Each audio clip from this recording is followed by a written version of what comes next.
In the French Quarter of New Orleans is P&J Oyster Company.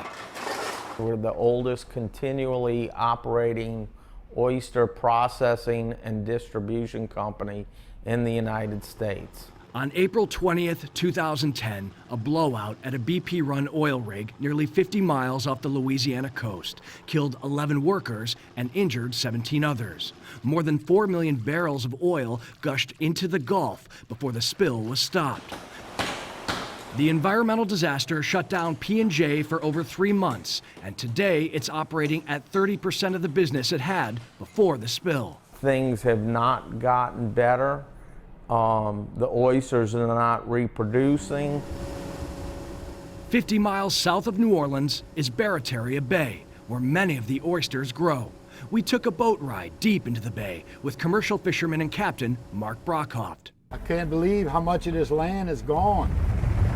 Also riding along, David Muth, the National Wildlife Federation's director of Mississippi River Delta Restoration. So this is Cat Island. Before the spill, there were several hundred pairs of brown pelicans nesting, roseate spoonbills nesting. There was a healthy forest of black mangrove here. This is one of the places where, you know, some of the most horrifying images of the oil spill came from. Oil got into the colony and it was underneath the mangroves. The birds are gone and the island is now considered dead. It's sickening. I mean, this was a beautiful, beautiful place. And it's patches of marshland here in Barataria Bay that took the brunt of the oil as it washed ashore, affecting the ecosystems out here and the livelihoods of fishermen. Mark Brockhoft lost thousands of dollars in the summer of 2010 and says that business is not the same today. But he does say that BP helped him in the aftermath. The money that they gave us pretty much helped make up for our losses. Back in New Orleans, at P&J Oyster Company, the opinion is different. Al Sinceri would like BP to spend billions more on building up the eroding coast and fisheries.